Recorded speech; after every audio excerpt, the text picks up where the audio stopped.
Lapor, bagaimana keadaan di sana? Sejauh ini kondisi di sini aman.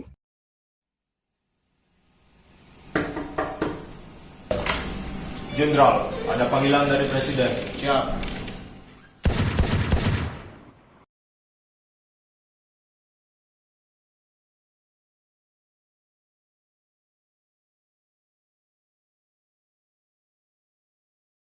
Di video kali ini, kelompok kami akan membahas tentang atau Partai Komunis Indonesia. Mendengar kata PKI, mungkin kalian akan berpikir tentang pembantaian dan pemberontakan. Langsung saja kita simak video berikut ini. Mulai dari pertanyaan yang sering ditanyakan. PKI itu apa, Bang? Jadi, Partai Komunis Indonesia adalah sebuah partai politik di Indonesia yang telah bubar. PKI adalah partai komunis non-penguasa terbesar di dunia setelah Uni Soviet dan Tiongkok, yang pada akhirnya dihancurkan pada tahun 1965 dan dinyatakan sebagai partai terlarang pada tahun berikutnya.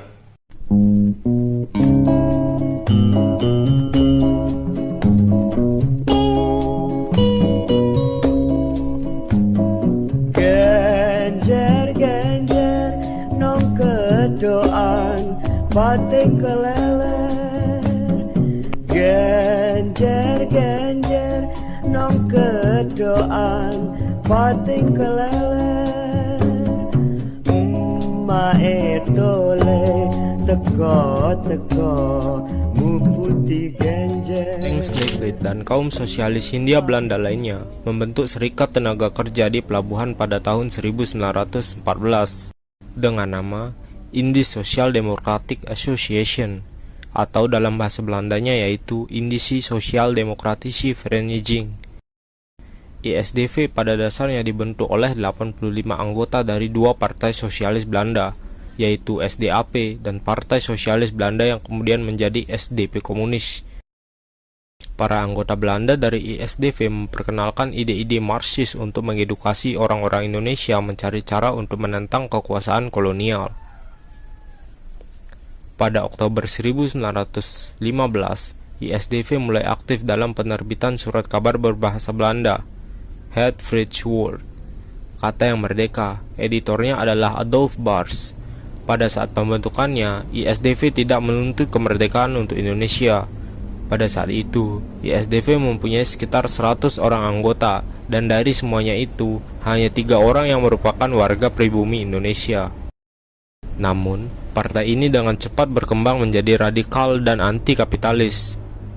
Perubahan terjadi kembali ketika Sneflit memindahkan markas mereka dari Surabaya ke Semarang dan menarik banyak penduduk asli dari berbagai elemen seperti agamawan, nasionalis, dan aktivis gerakan lainnya yang akhir-akhir ini sedang tumbuh di Hindia Belanda sejak tahun 1900. Di bawah pimpinan Sneflit, partai ini merasa tidak puas dengan kepemimpinan SDAP di Belanda.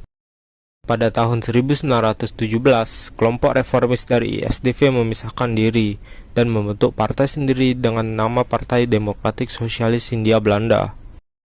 Pada tahun 1917, ISDV meluncurkan sendiri publikasi pertama berbahasa Indonesia, yaitu Suara Merdeka. Di bawah kepemimpinan Sneflit, ISDV yakin bahwa revolusi Oktober seperti yang terjadi di Rusia harus diikuti oleh Indonesia. Kelompok ini berhasil mendapatkan pengikut di antara tentara-tentara dan pelaut Belanda. Kemudian dibentuklah Pengawal Merah, dan dalam waktu 3 bulan jumlah mereka telah mencapai 3.000 orang.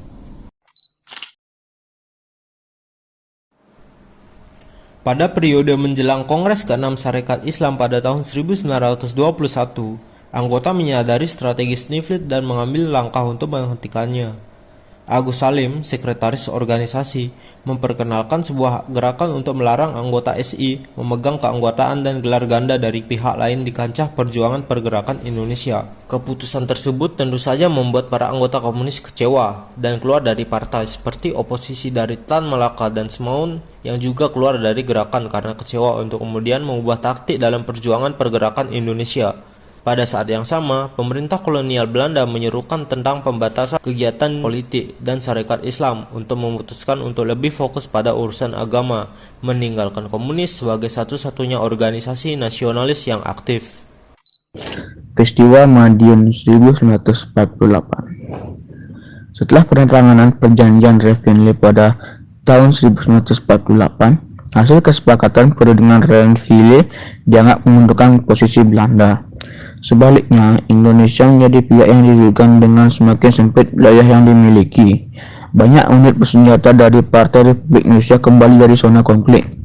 Hal ini memberikan beberapa keyakinan sayap kanan Indonesia bahwa mereka akan mampu menandingi PKI secara militer. Unit gerilya dan milisili di bawah pengaruh PKI diperintahkan untuk membubarkan diri. Di Madiun, kelompok militer PKI menolak untuk pergi bersama dengan perlucutan senjata para anggota yang dibunuh pada bulan September tahun yang sama. Pembunuhan itu memicu pemberontakan kekerasan. Hal ini memberikan alasan untuk menekan PKI. Hal ini diklaim oleh sumber-sumber militer bahwa PKI telah mengumumkan proklamasi Republik Soviet Indonesia pada tahun 18 September dengan menyebut Musso sebagai presiden dan Amir Syarifuddin sebagai Perdana Menteri. Pada saat yang sama, PKI mengancam pemberontakan dan meminta tenang. Pada 30 September, Madiun diambil oleh TNI dari Divisi Siliwangi. Ribuan kader bersenjata terbunuh dan 36.000 dipenjara. Di antara beberapa pemimpin yang dieksekusi termasuk Musso yang dibunuh pada 31 Oktober saat tertangkap di desa Miten, Kecamatan Sumberjo, Ponorogo. Diduga ketika Musso mencoba melarikan diri dari penjara, Aidit dan Lukman pergi ke pengasingan di Republik Rakyat Tiongkok. Namun, PKI tidak dilarang dan terus berfungsi. Rekonstruksi partai dimulai pada tahun 1949. Pada tahun 1950, PKI memulai kembali kegiatan penerbitnya dengan organ-organ utamanya yaitu Hara Rakyat dan Bintang Merah. Pada tahun 1950, PKI mengambil posisi sebagai partai nasional di bawah pimpinan DN Aidit dan mendukung kebijakan-kebijakan anti-kolonialis dan anti-barat yang diambil oleh Presiden Soekarno. Aidit dan kelompok di sekitarnya termasuk pimpinan-pimpinan muda seperti Sudisman, Lukman, Incoto, dan Sakirman menguasai pimpinan pada tahun 1951. Pada saat itu, satu pun di antara mereka yang berusia lebih dari 30 tahun. Di bawah pimpinan Aidit, PKI berkembang dengan sangat cepat dari sekitar 3.000 sampai 5.000 anggota pada tahun 1950 menjadi 165.000 pada tahun 1954 dan bahkan 1,5 juta pada tahun 1959. Sebelum pemilihan tahun 1955, PKI disukai Soekarno untuk rencana demokrasi terpimpin dan merupakan pendukung aktif Soekarno. Pada pemilu tahun 1955, PKI menetapi tempat keempat dengan 16% dari keseluruhan suara. Partai ini memperoleh 3G kursi dari 257 kursi yang diperebutkan dan 80 dari 514 kursi di konstitusi. Meskipun PKI mendukung Soekarno, ia tidak kehilangan otonomi politiknya. Pada bulan Maret tahun 1960, PKI mengecam penanganan demokrasi anggaran oleh Soekarno.